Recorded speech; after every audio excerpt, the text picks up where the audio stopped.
हमारे बीच हमारे केसीसी के प्रदेश अध्यक्ष भाई तनवीर जी और इन्होंने आज हमारे जिला अध्यक्ष गुड़गांव केसीसी के भाई साहब को अपना हकमंदा था पत्र सौंपा है इन्होंने। तो मैं बधाई देता हूँ भाई को कि भाई कांग्रेस पार्टी का आपको केसीसी का यहाँ का जिला अध्यक्ष बनाया है, तो उसके लिए आप बधाई के पात्र हैं। और मैं धन्यवाद करता हूँ हमारे प्रधान जी का।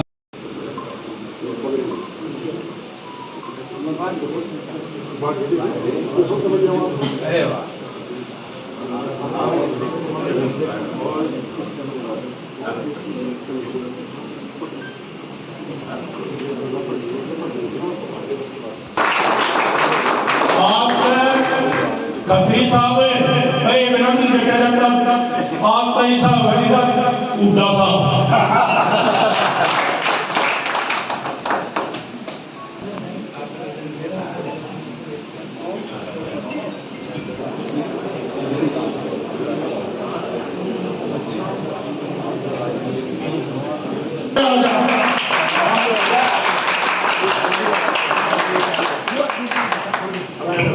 दोनों खड़े हो।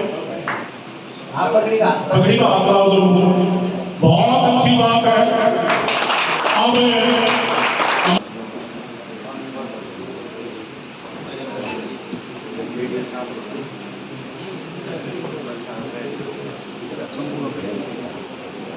मैं मेरी तरफ से और प्रदेश असंगठित कामगार कर्मचारी कांग्रेस से बहुत बहुत स्वागत करता हूँ। साथियों, आज जो हमारा कार्यक्रम गुड़गांव में था वो ये था कि आज हमारे जिला के अध्यक्ष श्री कश्मीर सिंह जी को आज हमने गुड़गांव जिले का अध्यक्ष बनाने का काम किया है। और इसके साथ प्रदेश के महासचिव श्री सतीश सिंह को भी हमने आज नियुक्ति पत्र देने का काम किया है। और श्री करण सिंह जी प्रदेश सचिव हैं, इनको भी नियुक्ति पत्र देने का काम किया है। साथियों, आज हरियाणा प्रदेश में जो हालात हैं उनसे आप सब भी परिचित हो और हम भी परिचित हैं। साथियों, आज मैं आपको एक बात कहना चाहता हूँ। हरियाणा प्रदेश के कोने कोने में मैं गया हूँ और लगातार जा रहा हूँ। हरियाणा प्रदेश में एक ही माहौल है कि बीजेपी जा रही है और कांग्रेस आ रही है।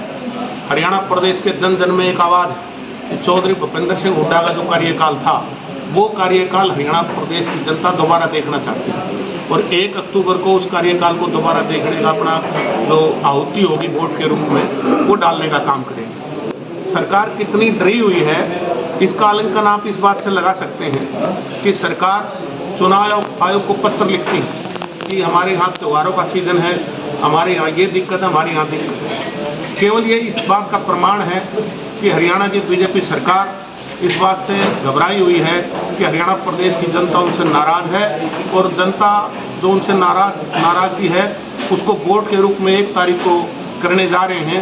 उनको इस बात का आभास हो गया है, इसलिए भी ये बहुत बड़ा मुद्दा वो बनाने का प्रयास कर रहे हैं। आज जो केकेसी की विंग है हमारी, इसके लगभग हरियाणा प्रदेश में 86 से 85 लाख वोटर हैं।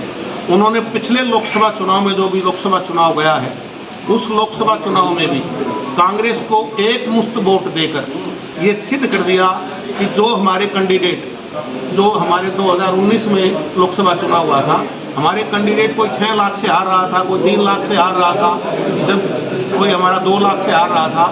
ये सिद्ध करने का काम किया कि आज हमारे कैंडिडेट उस 6 लाख की जो हार थी, 2-2, 2.5 लाख की हार थी, उसको कवर किया और हमारे कैंडिडेट कहीं 3.5 लाख से जीते, कहीं 3 लाख से जीते, कहीं 50,000 से जीते, कहीं 40,000 से जीते।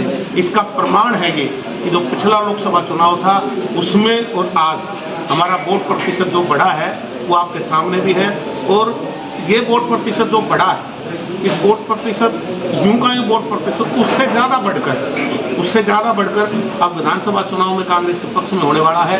और एक बात और है, जैसे इन्होंने आज एक संविधान खत्म करने का एक मोदी जी ने मन बनाया, RSS प्रमुख ने तो बयान ही दे दिया था, मोहन भागवत जी ने।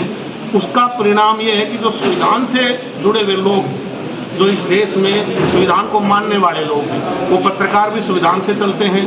इस देश का कण कण संविधान से चलता है। संविधान से ही चलता है कि आप इस किसी भी क्षेत्र पर बैठे हो, उसकी आपको भारत सरकार के किसी भी मजिस्ट्रेट द्वारा या किसी रजिस्ट्रार द्वारा रजिस्ट्री दी जाती है, तभी आप उसके मालिक बनते हो। अगर संविधान नहीं हो तो जो ताकतवर आदमी है वो आपकी जमीन पर जाकर बैठ जाएगा और बोल देगा ये फाड़ दिया तुम्हारा कागज, संविधान नहीं है, तो आपकी जमीन के मालिक भी आप नहीं हो पाओगे।